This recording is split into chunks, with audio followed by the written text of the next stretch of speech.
You are listening to The Adventures of Sherlock Holmes by Arthur Conan Doyle. Adventure 2, The Red-Headed League. I had called upon my friend, Mr. Sherlock Holmes, one day in the autumn of last year, and found him in deep conversation with a very stout, florid-faced, elderly gentleman with fiery red hair. With an apology for my intrusion, I was about to withdraw, when Holmes pulled me abruptly into the room and closed the door behind me. "You could not possibly have come at a better time, my dear Watson," he said cordially. "I was afraid that you were engaged." "So I am, very much so." "Then I can wait in the next room." "Not at all. This gentleman, Mr. Jabez Wilson, has been my partner and helper in many of my most successful cases, and I have no doubt that he will be of the utmost use to me in yours also." The stout gentleman half rose from his chair and gave a bob of greeting, with a quick little questioning glance from his small, fat, encircled eyes.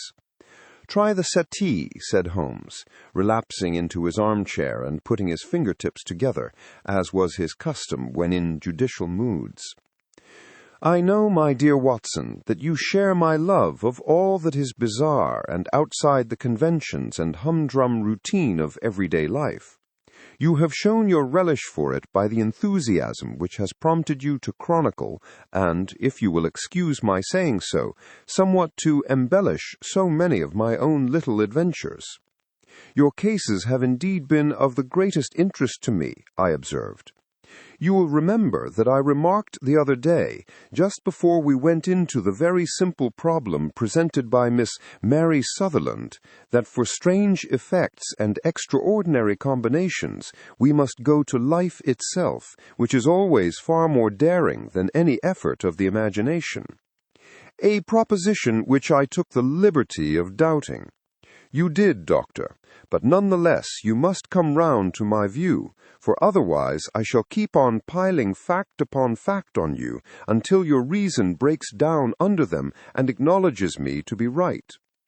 Now, Mr. Jabez Wilson here has been good enough to call upon me this morning and to begin a narrative which promises to be one of the most singular which I have listened to for some time.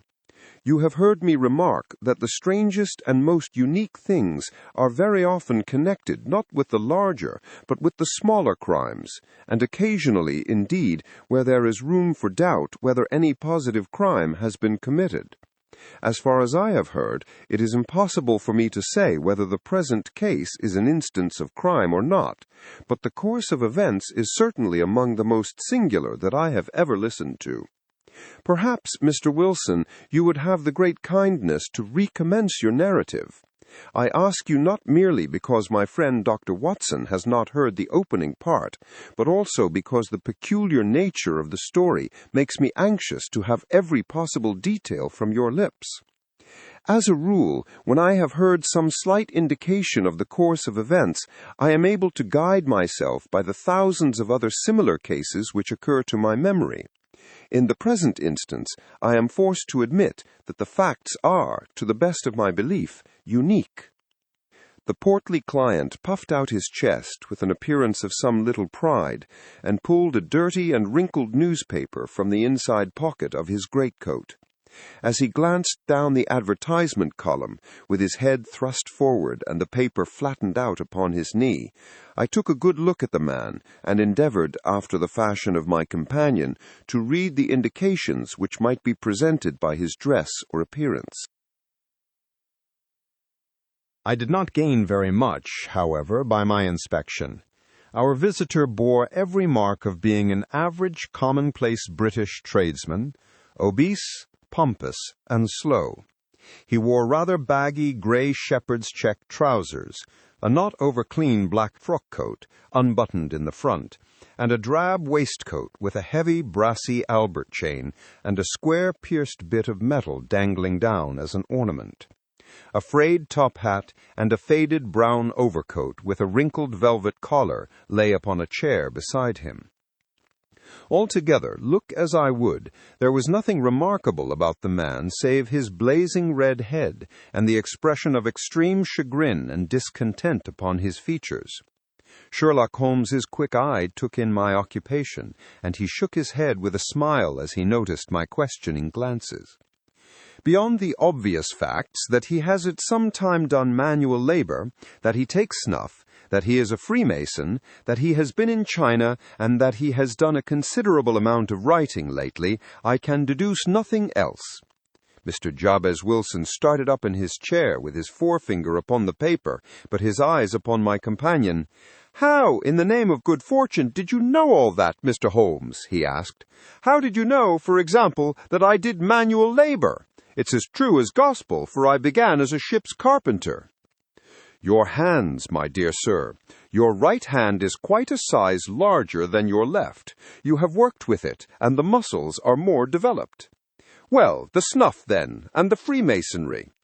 "I won't insult your intelligence by telling you how I read that, especially as, rather against the strict rules of your order, you use an arc and compass breastpin." "Ah, of course, I forgot that. But the writing?" "What else can be indicated by that right cuff so very shiny for 5 inches, and the left one with the smooth patch near the elbow where you rest it upon the desk?" "Well, but China. The fish that you have tattooed immediately above your right wrist could only have been done in China. I have made a small study of tattoo marks, and have even contributed to the literature of the subject. That trick of staining the fish's scales of a delicate pink is quite peculiar to China. When, in addition, I see a Chinese coin hanging from your watch chain, the matter becomes even more simple." Mr. Jabez Wilson laughed heavily. "Well, I never," said he. "I thought at first that you had done something clever, but I see that there was nothing in it after all." "I begin to think, Watson," said Holmes, "that I make a mistake in explaining. Omne ignotum pro magnifico, you know, and my poor little reputation, such as it is, will suffer shipwreck if I am so candid. Can you not find the advertisement, Mr. Wilson?" "Yes, I've got it now," he answered, with his thick red finger planted halfway down the column. "Here it is. This is what began it all. You just read it for yourself, sir." I took the paper from him and read as follows. "To the Red-Headed League. On account of the bequest of the late Ezekiah Hopkins of Lebanon, Pennsylvania, USA, there is now another vacancy open which entitles a member of the League to a salary of £4 a week for purely nominal services. All red-headed men who are sound in body and mind and above the age of 21 years are eligible. Apply in person on Monday at 11 a.m. to Duncan Ross at the offices of the League, 7 Pope's Court, Fleet Street." "What on earth does this mean?" I ejaculated, after I had twice read over the extraordinary announcement. Holmes chuckled and wriggled in his chair, as was his habit when in high spirits. "It is a little off the beaten track, isn't it?" said he. "And now, Mr. Wilson, off you go at scratch, and tell us all about yourself, your household, and the effect which this advertisement had upon your fortunes. You will first make a note, Doctor, of the paper and the date." "It is the Morning Chronicle of April 27th, 1890, just 2 months ago." "Very good. Now, Mr. Wilson." "Well, it is just as I have been telling you, Mr. Sherlock Holmes," said Jabez Wilson, mopping his forehead. "I have a small pawnbroker's business at Coburg Square, near the city. It's not a very large affair, and of late years it has not done more than just give me a living. I used to be able to keep 2 assistants, but now I only keep 1, and I would have a job to pay him, but that he is willing to come for half wages so as to learn the business." "What is the name of this obliging youth?" asked Sherlock Holmes. "His name is Vincent Spaulding, and he is not such a youth either. It's hard to say his age. I should not wish a smarter assistant, Mr. Holmes, and I know very well that he could better himself and earn twice what I am able to give him. But, after all, if he is satisfied, why should I put ideas in his head?" "Why, indeed? You seem most fortunate in having an employee who comes under the full market price. It is not a common experience among employers in this age. I don't know that your assistant is not as remarkable as your advertisement." "Oh, he has his faults too," said Mr. Wilson. "Never was such a fellow for photography. Snapping away with a camera when he ought to be improving his mind, and then diving down into the cellar like a rabbit into its hole to develop his pictures. That is his main fault, but on the whole he's a good worker. There's no vice in him. He is still with you, I presume?" "Yes, sir. He and a girl of 14 who does a bit of simple cooking and keeps the place clean. That's all I have in the house, for I am a widower and never had any family. We live very quietly, sir, the three of us, and we keep a roof over our heads and pay our debts if we do nothing more." The first thing that put us out was that advertisement. Spaulding, he came down into the office just this day 8 weeks with this very paper in his hand, and he says, "I wish to the Lord, Mr. Wilson, that I was a red-headed man." "Why that?" I asks. "Why," he says, "here's another vacancy on the League of the Red-Headed Men. It's worth quite a little fortune to any man who gets it, and I understand that there are more vacancies than there are men, so that the trustees are at their wits' end what to do with the money. If my hair would only change color, here's a nice little crib all ready for me to step into." "Why, what is it then?" I asked. "You see, Mr. Holmes, I am a very stay-at-home man, and as my business came to me instead of my having to go to it, I was often weeks on end without putting my foot over the doormat. In that way, I didn't know much of what was going on outside, and I was always glad of a bit of news." "Have you never heard of the League of the Red-Headed Men?" he asked, with his eyes open. "Never." "Why, I wonder at that, for you are eligible yourself for one of the vacancies." "And what are they worth?" I asked. "Oh, merely a couple of hundred a year, but the work is slight, and it need not interfere much with one's other occupations." Well, you can easily think that made me prick up my ears, for the business has not been over good for some years, and an extra couple of hundred would have been very handy. "Tell me all about it," said I. "Well," said he, showing me the advertisement, "you can see for yourself that the League has a vacancy, and there is the address where you should apply for particulars. As far as I can make out, the League was founded by an American millionaire, Ezekiah Hopkins, who was very peculiar in his ways. He was himself red-headed, and he had a great sympathy for all red-headed men. So, when he died, it was found that he had left his enormous fortune in the hands of trustees, with instructions to apply the interest to the providing of easy berths to men whose hair is of that color. From all I hear, it is splendid pay and very little to do." "But," said I, "there would be millions of red-headed men who would apply." "Not so many as you might think," he answered. "You see, it is really confined to Londoners and to grown men. This American had started from London when he was young, and he wanted to do the old town a good turn. Then again, I have heard it is no use your applying if your hair is light red, or dark red, or anything but real bright, blazing, fiery red. Now, if you cared to apply, Mr. Wilson, you would just walk in, but perhaps it would hardly be worth your while to put yourself out of the way for the sake of a few £100. Now, it is a fact, gentlemen, as you may see for yourselves, that my hair is of a very full and rich tint, so that it seemed to me that if there was to be any competition in the matter, I stood as good a chance as any man that I had ever met. Vincent Spaulding seemed to know so much about it that I thought he might prove useful. So I just ordered him to put up the shutters for the day and to come right away with me. He was very willing to have a holiday, so we shut the business up and started off for the address that was given us in the advertisement. I never hope to see such a sight as that again, Mr. Holmes. From north, south, east, and west, every man who had a shade of red in his hair had tramped into the city to answer the advertisement. Fleet Street was choked with red-headed folk, and Pope's Court looked like a Custer's orange barrow. I should not have thought there was so many in the whole country as were brought together by that single advertisement. every shade of color they were: straw, lemon, orange, brick, Irish setter, liver, clay, but, as Spaulding said, there were not many who had the real vivid flame-colored tint. When I saw how many were waiting, I would have given it up in despair, but Spaulding would not hear of it. How he did it I could not imagine, but he pushed and pulled and butted until he got me through the crowd and right up to the steps which led to the office.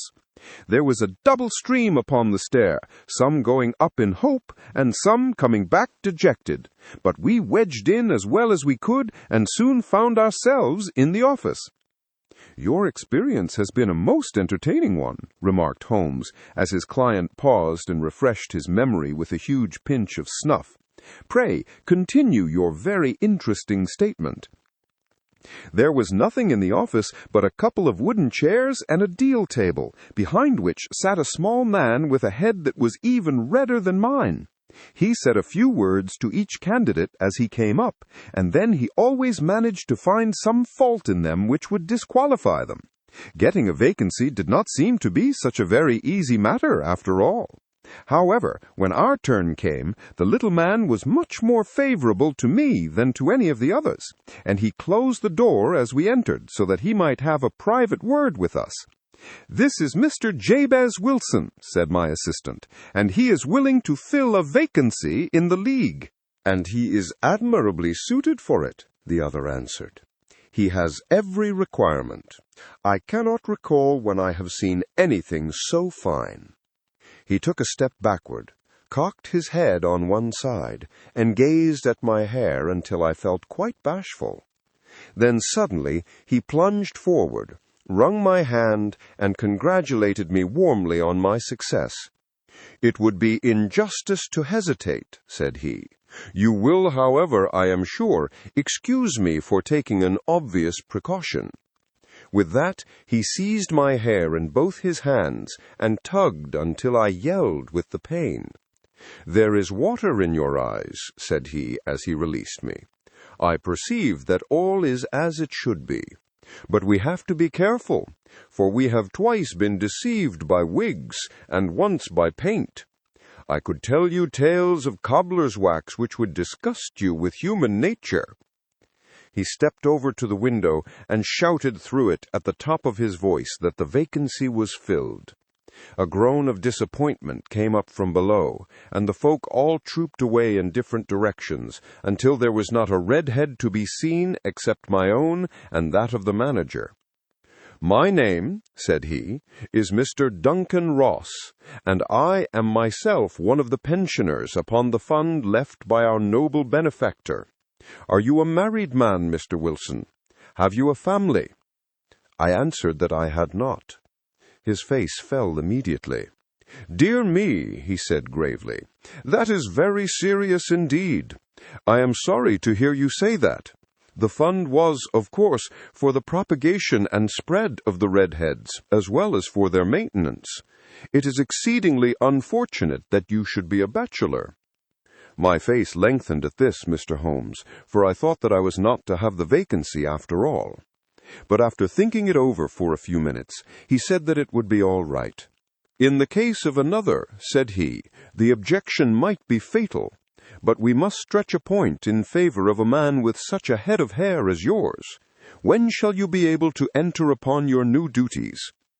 'Well, it is a little awkward, for I have a business already,' said I.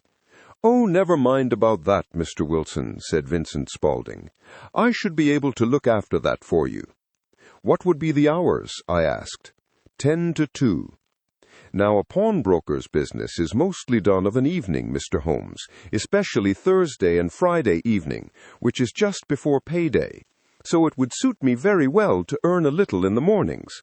Besides, I knew that my assistant was a good man, and that he would see to anything that turned up.' 'That would suit me very well,' said I. 'And the pay?' 'Is £4 a week.' 'And the work?' 'Is purely nominal.' 'What do you call purely nominal?' 'Well, you have to be in the office, or at least in the building, the whole time. If you leave, you forfeit your whole position forever. The will is very clear upon that point. You don't comply with the conditions if you budge from the office during that time." "It's only 4 hours a day, and I should not think of leaving," said I. "Number excuse will avail," said Mr. Duncan Ross. "Neither sickness, nor business, nor anything else. There you must stay, or you lose your billet." "And the work?" "Is to copy out the Encyclopedia Britannica, There is the first volume of it in that press. You must find your own ink, pens, and blotting paper, but we provide this table and chair. Will you be ready tomorrow?" "Certainly," I answered. "Then goodbye, Mr. Jabez Wilson, and let me congratulate you once more on the important position which you have been fortunate enough to gain." He bowed me out of the room, and I went home with my assistant, hardly knowing what to say or do. I was so pleased at my own good fortune. Well, I thought over the matter all day, and by evening I was in low spirits again, for I had quite persuaded myself that the whole affair must be some great hoax or fraud, though what its object might be I could not imagine. It seemed altogether past belief that anyone could make such a will, or that they would pay such a sum for doing anything so simple as copying out the Encyclopedia Britannica. Vincent Spaulding did what he could to cheer me up, but by bedtime I had reasoned myself out of the whole thing. However, in the morning I determined to have a look at it anyhow, so I bought a penny bottle of ink, and with a quill pen and 7 sheets of foolscap paper, I started off for Pope's Court. Well, to my surprise and delight, everything was as right as possible. The table was set out ready for me, and Mr. Duncan Ross was there to see that I got fairly to work. He started me off upon the letter A, and then he left me, but he would drop in from time to time to see that all was right with me. At 2 o'clock he bade me good day, complimented me upon the amount that I had written, and locked the door of the office after me. This went on day after day, Mr. Holmes, and on Saturday the manager came in and plunked down 4 golden sovereigns for my week's work. It was the same next week, and the same the week after. Every morning I was there at 10, and every afternoon I left at 2. By degrees Mr. Duncan Ross took to coming in only once of a morning, and then, after a time, he did not come in at all. Still, of course, I never dared to leave the room for an instant, for I was not sure when he might come, and the billet was such a good one, and suited me so well that I would not risk the loss of it. 8 weeks passed away like this, and I had written about abbots, and archery, and armor, and architecture, and Attica, and hoped with diligence that I might get on to the bees before very long. It cost me something in foolscap, and I had pretty nearly filled a shelf with my writings, and then suddenly the whole business came to an end. To an end? Yes, sir, and no later than this morning. I went to my work as usual at 10 o'clock, but the door was shut and locked, with a little square of cardboard hammered onto the middle of the panel with a tack. Here it is, and you can read for yourself. He held up a piece of white cardboard about the size of a sheet of notepaper. It read in this fashion: "The Red-Headed League is dissolved. October 9th, 1890. Sherlock Holmes and I surveyed this curt announcement and the rueful face behind it, until the comical side of the affair so completely overtopped every other consideration that we both burst out into a roar of laughter. "I cannot see that there is anything very funny," cried our client, flushing up to the roots of his flaming head. "If you can do nothing better than laugh at me, I can go elsewhere." "No, no," cried Holmes, shoving him back into the chair from which he had half risen. "I really wouldn't miss your case for the world. It is most refreshingly unusual. But there is, if you will excuse my saying so, something just a little funny about it. Pray, what steps did you take when you found the card upon the door?" "I was staggered, sir. I did not know what to do. Then I called at the offices around, but none of them seemed to know anything about it. Finally, I went to the landlord, who is an accountant living on the ground floor, and I asked him if he could tell me what had become of the Red-Headed League. He said that he had never heard of any such body. Then I asked him who Mr. Duncan Ross was. He answered that the name was new to him. "Well," said I, "the gentleman at number 4. "What, the red-headed man?" "Yes." "Oh," said he, "his name was William Morris. He was a solicitor and was using my room as a temporary convenience until his new premises were ready. He moved out yesterday." "Where could I find him?" "Oh, at his new offices. He did tell me the address. Yes, 17 King Edward Street, near St. Paul's." I started off, Mr. Holmes, but when I got to that address, it was a manufactory of artificial kneecaps, and no one in it had ever heard of either Mr. William Morris or Mr. Duncan Ross. "And what did you do then?" asked Holmes. "I went home to Saxe-Coburg Square, and I took the advice of my assistant, but he could not help me in any way. He could only say that if I waited, I should hear by post. But that was not quite good enough, Mr. Holmes. I did not wish to lose such a place without a struggle, so, as I had heard that you were good enough to give advice to poor folk who were in need of it, I came right away to you." "And you did very wisely," said Holmes. "Your case is an exceedingly remarkable one, and I shall be happy to look into it. From what you have told me, I think that it is possible that graver issues hang from it than might at first sight appear." "Grave enough," said Mr. Jabez Wilson. "Why, I have lost £4 a week." "As far as you are personally concerned," remarked Holmes, "I do not see that you have any grievance against this extraordinary league. On the contrary, you are, as I understand, richer by some £30, to say nothing of the minute knowledge which you have gained on every subject which comes under the letter A. You have lost nothing by them." "No, sir, but I want to find out about them, and who they are, and what their object was in playing this prank, if it was a prank, upon me. It was a pretty expensive joke for them, for it cost them £32. We shall endeavor to clear up these points for you. And first, 1 or 2 questions, Mr. Wilson. This assistant of yours who first called your attention to the advertisement, how long had he been with you?" "About a month, then." "How did he come?" "In answer to an advertisement." "Was he the only applicant?" "No, I had a dozen." "Why did you pick him?" "Because he was handy and would come cheap." "At half wages, in fact." "Yes." "What is he like, this Vincent Spaulding?" "Small, stout-built, very quick in his ways, no hair on his face, though he's not short of 30. Has a white splash of acid upon his forehead." Holmes sat up in his chair in considerable excitement. "I thought as much," said he. "Have you ever observed that his ears are pierced for earrings?" "Yes, sir. He told me that a gypsy had done it for him when he was a lad." Said Holmes, sinking back in deep thought. "He is still with you?" "Oh, yes, sir. I have only just left him." "And has your business been attended to in your absence?" "Nothing to complain of, sir. There's never very much to do of a morning." "That will do, Mr. Wilson. I shall be happy to give you an opinion upon the subject in the course of a day or 2.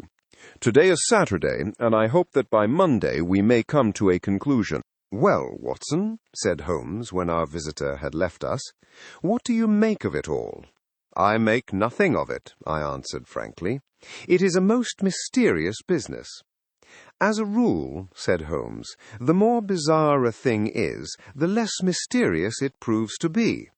It is your commonplace, featureless crimes which are really puzzling, just as a commonplace face is the most difficult to identify. But I must be prompt over this matter." "What are you going to do, then?" I asked. "To smoke," he answered. "It is quite a 3-pipe problem, and I beg that you won't speak to me for 50 minutes. He curled himself up in his chair, with his thin knees drawn up to his hawk-like nose, and there he sat with his eyes closed and his black clay pipe thrusting out like the bill of some strange bird. I had come to the conclusion that he had dropped asleep, and indeed was nodding myself, when he suddenly sprang out of his chair with the gesture of a man who has made up his mind, and put his pipe down upon the mantelpiece. "Sarah Sate plays at St. James's Hall this afternoon," he remarked. What do you think, Watson? Could your patient spare you for a few hours? I have nothing to do today. My practice is never very absorbing. Then put on your hat and come. I'm going through the city first, and we can have some lunch on the way. I observe that there is a good deal of German music on the program, which is rather more to my taste than Italian or French. It is introspective, and I want to introspect. Come along. We travelled by the Underground as far as Aldersgate Square, and a short walk took us to Saxe-Coburg Square, the scene of the singular story which we had listened to in the morning. It was a poky little shabby-genteel place, where 4 lines of dingy 2-storied brick houses looked out into a small railed-in enclosure, where a lawn of weedy grass and a few clumps of faded laurel bushes made a hard fight against a smoke-laden and uncongenial atmosphere. 3 gilt bowls and a brown board with Jabez Wilson in white letters upon a corner house announced the place where our red-headed client carried on his business. Sherlock Holmes stopped in front of it with his head on one side and looked it all over with his eyes shining brightly between puckered lids. Then he walked slowly up the street, and then down again to the corner, still looking keenly at the houses. Finally he returned to the pawnbroker's, and, having thumped vigorously upon the pavement with his stick 2 or 3 times, he went up to the door and knocked. It was instantly opened by a bright-looking, clean-shaven young fellow, who asked him to step in. "Thank you," said Holmes. "I only wish to ask you how you would go from here to the Strand."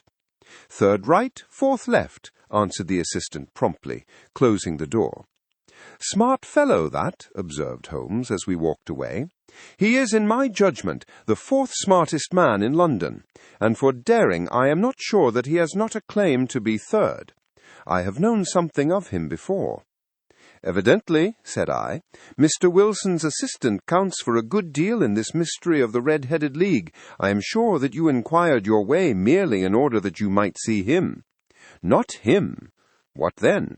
"The knees of his trousers." "And what did you see?" "What I expected to see." "Why did you beat the pavement?" "My dear doctor, this is a time for observation, not for talk. We are spies in an enemy's country. We know something of Saxe-Coburg Square. Let us now explore the parts which lie behind it." The road in which we found ourselves as we turned round the corner from the retired Saxe-Coburg Square presented as great a contrast to it as the front of a picture does to the back. It was one of the main arteries which conveyed the traffic of the city to the north and west. The roadway was blocked with the immense stream of commerce flowing in a double tide inward and outward, while the footpaths were black with the hurrying swarm of pedestrians. It was difficult to realize, as we looked at the line of fine shops and stately business premises, that they really abutted on the other side upon the faded and stagnant square which we had just quitted. "Let me see," said Holmes, standing at the corner and glancing along the line. "I should like just to remember the order of the houses here. It is a hobby of mine to have an exact knowledge of London. There is Mortimer's, the tobacconist, the little newspaper shop, the Coburg branch of the City and Suburban Bank, the vegetarian restaurant, and McFarlane's carriage-building depot. That carries us right on to the other block. And now, Doctor, we've done our work, so it's time we had some play. A sandwich and a cup of coffee, and then off to violin land, where all is sweetness and delicacy and harmony, and there are no red-headed clients to vex us with their conundrums."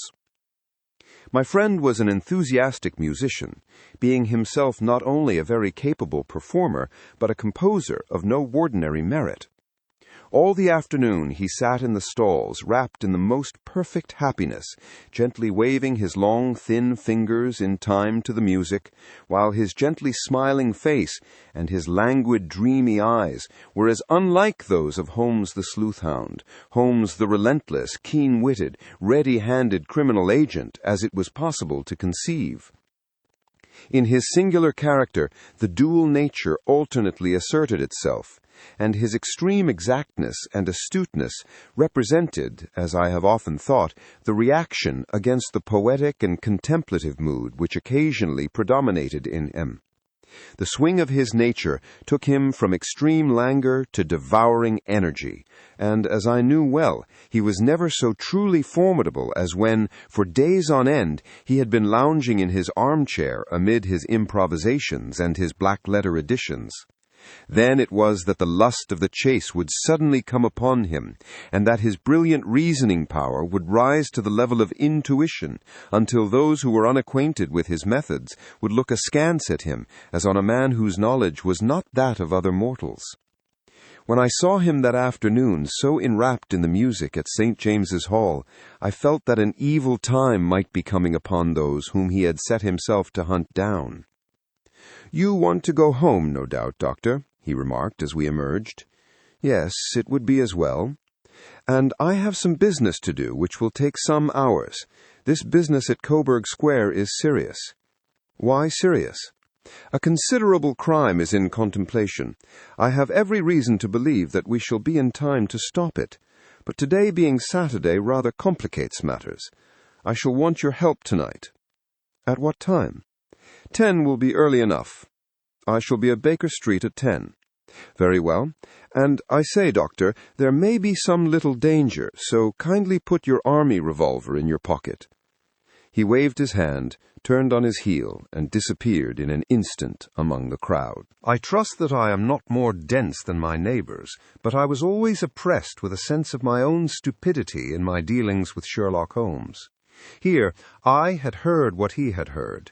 I had seen what he had seen, and yet from his words it was evident that he saw clearly not only what had happened, but what was about to happen, while to me the whole business was still confused and grotesque. As I drove home to my house in Kensington, I thought over it all, from the extraordinary story of the red-headed copier of the underscore encyclopedia underscored down, to the visit to Saxe-Coburg Square, and the ominous words with which he had parted from me. What was this nocturnal expedition, and why should I go armed? Where were we going, and what were we to do? I had the hint from Holmes that this smooth-faced pawnbroker's assistant was a formidable man, a man who might play a deep game. I tried to puzzle it out, but gave it up in despair, and set the matter aside until night should bring an explanation. It was 9:15 when I started from home and made my way across the park, and so through Oxford Street to Baker Street. 2 hansoms were standing at the door, and as I entered the passage, I heard the sound of voices from above.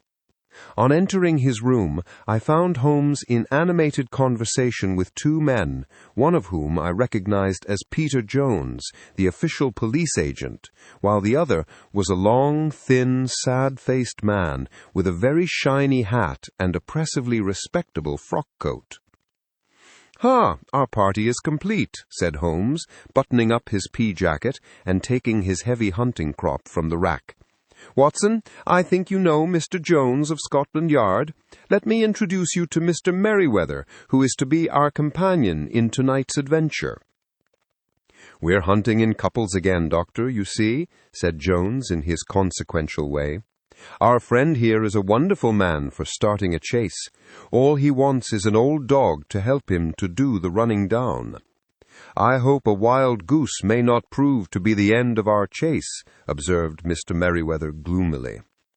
"You may place considerable confidence in Mr. Holmes, sir," said the police agent loftily. "He has his own little methods, which are, if he won't mind me saying so, just a little too theoretical and fantastic. But he has the makings of a detective in him. It is not too much to say that once or twice, as in that business of the Sholto murder and the Agra treasure, he has been more nearly correct than the official force." "Oh, if you say so, Mr. Jones, it is all right," said the stranger with deference. "Still, I confess that I miss my rubber. It is the first Saturday night for 27 years that I have not had my rubber." "I think you will find," said Sherlock Holmes, "that you will play for a higher stake tonight than you ever have done yet, and that the play will be more exciting. For you, Mr. Merryweather, the stake will be some £30,000, and for you, Jones, it will be the man upon whom you wish to lay your hands. John Clay, the murderer, thief, smasher, and forger. He's a young man, Mr. Merryweather, but he is at the head of his profession, and I would rather have my bracelets on him than on any criminal in London. He's a remarkable man, is young John Clay. His grandfather was a royal duke, and he himself has been to Eton and Oxford. His brain is as cunning as his fingers, and though we meet signs of him at every turn, we never know where to find the man himself. He'll crack a crib in Scotland one week, and be raising money to build an orphanage in Cornwall the next. I've been on his track for years, and have never set eyes on him yet. I hope that I may have the pleasure of introducing you tonight. I've had one or two little turns also with Mr. John Clay, and I agree with you that he is at the head of his profession. It is past 10, however, and quite time that we started. If you two will take the first hansom, Watson and I will follow in the second. Sherlock Holmes was not very communicative during the long drive, and lay back in the cab humming the tunes which he had heard in the afternoon. We rattled through an endless labyrinth of gas-lit streets until we emerged into Farrington Street. "We are close there now," my friend remarked. "This fellow Merryweather is a bank director, and personally interested in the matter. I thought it as well to have Jones with us also. He is not a bad fellow, though an absolute imbecile in his profession. He has one positive virtue. He is as brave as a bulldog and as tenacious as a lobster if he gets his claws upon anyone. Here we are, and they are waiting for us." We had reached the same crowded thoroughfare in which we had found ourselves in the morning. Our cabs were dismissed, and following the guidance of Mr. Merryweather, we passed down a narrow passage and through a side door, which he opened for us. Within there was a small corridor, which ended in a very massive iron gate. This also was opened, and led down a flight of winding stone steps, which terminated at another formidable gate. Mr. Merryweather stopped to light a lantern, and then conducted us down a dark, earth-smelling passage, and so, after opening a third door, into a huge vault or cellar, which was piled all round with crates and massive boxes. "You are not very vulnerable from above," Holmes remarked, as he held up the lantern and gazed about him. "Nor from below," said Mr. Merryweather, striking his stick upon the flags which lined the floor. "Why, dear me, it sounds quite hollow," he remarked, looking up in surprise. "I must really ask you to be a little more quiet," said Holmes severely. "You have already imperiled the whole success of our expedition. Might I beg that you would have the goodness to sit down upon one of those boxes, and not to interfere?" The solemn Mr. Merryweather perched himself upon a crate with a very injured expression upon his face, while Holmes fell upon his knees upon the floor, and with the lantern and a magnifying lens began to examine minutely the cracks between the stones. A few seconds sufficed to satisfy him, for he sprang to his feet again and put his glass in his pocket. "We have at least an hour before us," he remarked, "for they can hardly take any steps until the good pawnbroker is safely in bed. Then they will not lose a minute, for the sooner they do their work, the longer time they will have for their escape. We are at present, Doctor, as no doubt you have divined, in the cellar of the City branch of one of the principal London banks. Mr. Merryweather is the chairman of directors, and he will explain to you that there are reasons why the more daring criminals of London should take a considerable interest in this cellar at present." "It is our French gold," whispered the director. "We have had several warnings that an attempt might be made upon it." "Your French gold?" "Yes, we had occasion some months ago to strengthen our resources, and borrowed for that purpose 30,000 Napoleons from the Bank of France. It has become known that we have never had occasion to unpack the money, and that it is still lying in our cellar. The crate upon which I sit contains 2,000 Napoleons packed between layers of lead foil. Our reserve of bullion is much larger at present than is usually kept in single branch office, and the directors have had misgivings upon the subject. "Which were very well justified," observed Holmes. "And now it is time that we arranged our little plans. I expect that within an hour matters will come to a head. In the meantime, Mr. Merriweather, we must put the screen over that dark lantern." "And sit in the dark?" "I'm afraid so. I had brought a pack of cards in my pocket, and I thought that, as we were a _party carry, you might have your rubber after all. But I see that the enemy's preparations have gone so far that we cannot risk the presence of a light. And, first of all, we must choose our positions. These are daring men, and though we shall take them at a disadvantage, they may do us some harm unless we are careful. I shall stand behind this crate, and do you conceal yourselves behind those.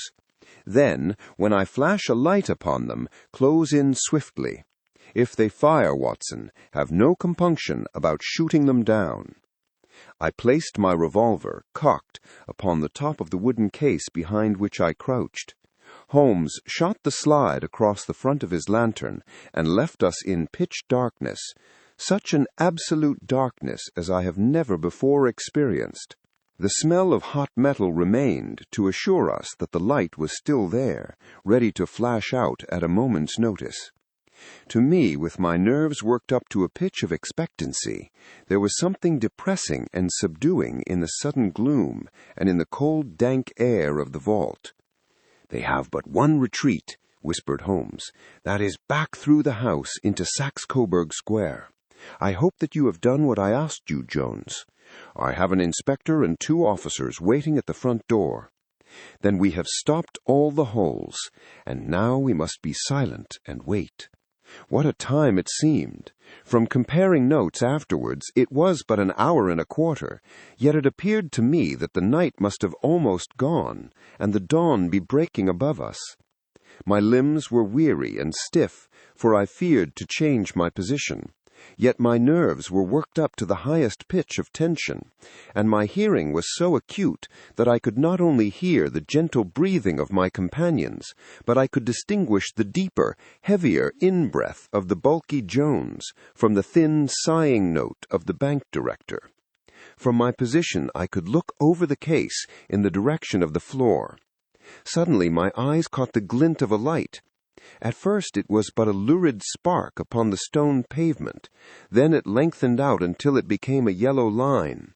And then, without any warning or sound, a gash seemed to open and a hand appeared, a white, almost womanly hand, which felt about in the center of the little area of light. For a minute or more, the hand with its writhing fingers protruded out of the floor. Then it was withdrawn as suddenly as it appeared, and all was dark again, save the single lurid spark which marked a chink between the stones. Its disappearance, however, was but momentary. With a rending, tearing sound, one of the broad, white stones turned over upon its side and left a square, gaping hole, through which streamed the light of a lantern. Over the edge there peeped a clean-cut, boyish face, which looked keenly about it, and then, with a hand on either side of the aperture, drew itself shoulder-high and waist-high, until one knee rested upon the edge. In another instant he stood at the side of the hold, and was hauling after him a companion, lithe and small like himself, with a pale face and a shock of very red hair. "It's all clear," he whispered. "Have you the chisel and the bags? Great Scott! Jump, Archie, jump, and I'll swing for it." Sherlock Holmes had sprung out and seized the intruder by the collar. The other dived down the hole, and I heard the sound of rending cloth as Jones clutched at his skirts. The light flashed upon the barrel of a revolver, but Holmes's hunting crop came down on the man's wrist, and the pistol clinked upon the stone floor. "It's no use, John Clay," said Holmes blandly. "You have no chance at all." "So I see," the other answered, with the utmost coolness. "I fancy that my pal is all right, though I see you have got his coat-tails." "There are 3 men waiting for him at the door," said Holmes. "Oh, indeed. You seem to have done the thing very completely. I must compliment you." "And I you," Holmes answered. "Your red-headed idea was very new and effective." "You'll see your pal again presently," said Jones. "He's quicker at climbing down holes than I am. Just hold out while I fix the derbies." "I beg that you will not touch me with your filthy hands," remarked our prisoner, as the handcuffs clattered upon his wrists. "You may not be aware that I have royal blood in my veins. Have the goodness, also, when you address me, always to say 'sir' and 'please.'" "All right," said Jones, with a stare and a snigger. "Well, would you please, sir, march upstairs, where we can get a cab to carry your highness to the police station?" "That is better," said John Clay serenely. He made a sweeping bow to the three of us and walked quietly off in the custody of the detective. "Really, Mr. Holmes," said Mr. Merriweather, as we followed them from the cellar, "I do not know how the bank can thank you or repay you. There is no doubt that you have detected and defeated in the most complete manner one of the most determined attempts at bank robbery that have ever come within my experience. I have had one or two little scores of my own to settle with Mr. John Clay. I have been at some small expense over this matter, which I shall expect the bank to refund, but beyond that I am amply repaid by having had an experience which is in many ways unique, and by hearing the very remarkable narrative of the Red-Headed League. You see, Watson," he explained in the early hours of the morning, as we sat over a glass of whiskey and soda in Baker Street, "it was perfectly obvious from the first that the only possible object of this rather fantastic business of the advertisement of the League and the copying of the underscore encyclopedia must be to get this not over-bright pawnbroker out of the way for a number of hours every day. It was a curious way of managing it, but really it would be difficult to suggest a better. The method was no doubt suggested to Clay's ingenious mind by the color of his accomplice's hair. The £4 a week was a lure which must draw him, and what was it to them who were playing for thousands? They put in the advertisement, one rogue has the temporary office, the other rogue incites the man to apply for it, and together they managed to secure his absence every morning in the week. From the time that I heard of the assistant having come for half wages, it was obvious to me that he had some strong motive for securing the situation. But how could you guess what the motive was? Had there been women in the house, I should have suspected a mere vulgar intrigue. That, however, was out of the question. The man's business was a small one, and there was nothing in his house which could account for such elaborate preparations and such an expenditure as they were at. It must, then, be something out of the house. What could it be?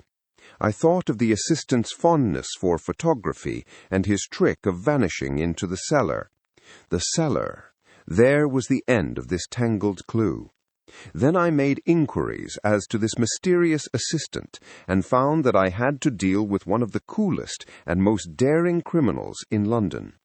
He was doing something in the cellar, something which took many hours a day for months on end.